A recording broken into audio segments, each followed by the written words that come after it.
Hello, I'm Zig Ziglar, and I'm really excited that we're able to spend this time together. To get ahead in life, you got to have goals. During this program, we'll look at why goals are important, how to set them, and how to achieve them. The hour you spend with this tape may be the most important time you'll ever spend in your life. Take the next few minutes to prepare a dream sheet. Write down everything you've ever wanted to do or be or have. Now, don't be judgmental. Let your mind run free. Here's a guide to help organize this dream sheet.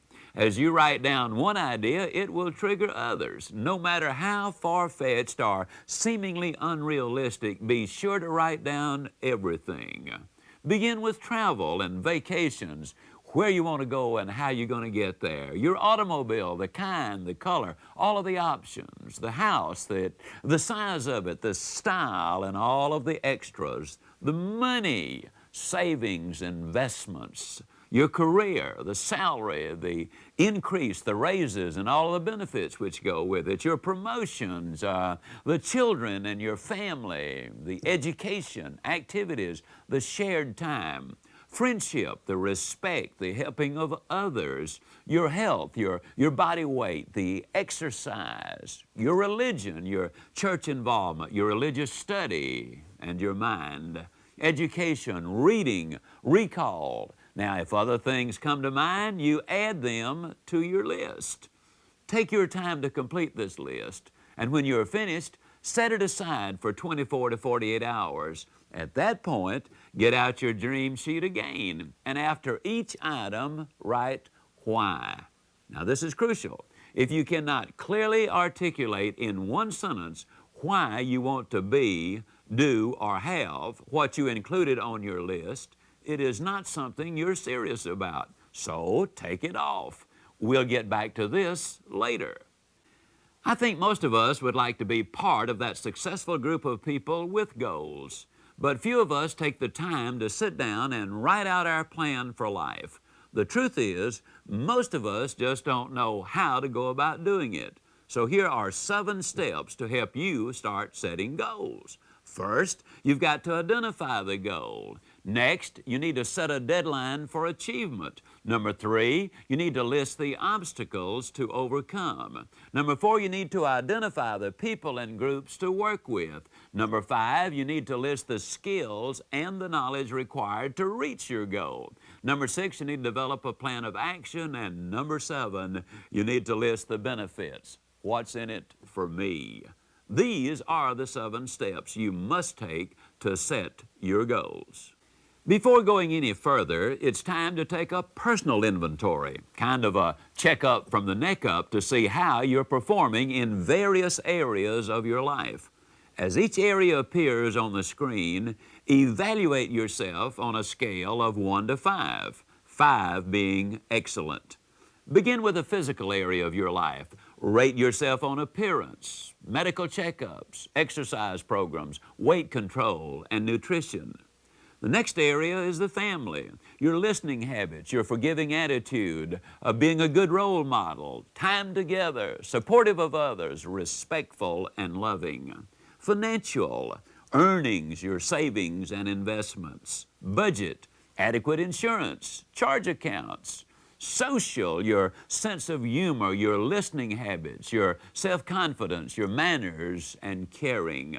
The spiritual, the inner peace, the sense of purpose, prayer, religious study, belief in God. Mental, imagination, attitude, continuing education, reading, and curiosity. Career, job satisfaction, effectiveness, job training, understanding the job, the purpose, and your competence. Now, review your performance in all 7 areas and determine which areas need improvement. We will use this evaluation later in the program to help you set your goals. During this program, we've asked you to prepare a dream sheet and a self-evaluation sheet. Look at your self-evaluation sheet and determine which areas need improvement. Set some specific goals for these areas. Now take your dream sheet and itemize only those things which you truly want to achieve. Combine these items with those from the self-evaluation sheet, and you will have a comprehensive list of your major goals. From this new list, select at least 2 goals you will work on every day. It will be easier to select these goals if you remember that for each goal you must answer yes to these 5 questions. Number 1, is it really my goal? Number 2, is it morally right and fair? Number 3, are my short-range goals consistent with my long-range goals? Number 4, can I commit myself emotionally to complete the project? And number 5, can I visualize myself reaching this goal? For each goal you plan to work on daily, set a deadline for achievement. List the obstacles you need to overcome. Identify the people and groups you need to work with. List the necessary skills and knowledge. Develop a plan of action and list the benefits you will receive. Then, periodically, reevaluate each of your goals. When one goal is reached, replace it immediately with another. Your emphasis on certain goals may change, so it is critical to review your goals list regularly. I want to emphasize that what you get by reaching your goals is not nearly as important as what you become by reaching them. The attitudes, knowledge, and skills and habits developed by people with goals are of infinite value in the tomorrows of their lives. With goals, you can more fully realize your maximum potential because goals enable you to know, be, do, and have more. Use your mind and talents fully. Have more purpose and direction in life. Make better decisions. Be more organized and effective. Do more for yourself and others. Have greater confidence and self-worth. Feel more fulfilled. Be more enthusiastic and motivated. And yes, accomplish some uncommon projects.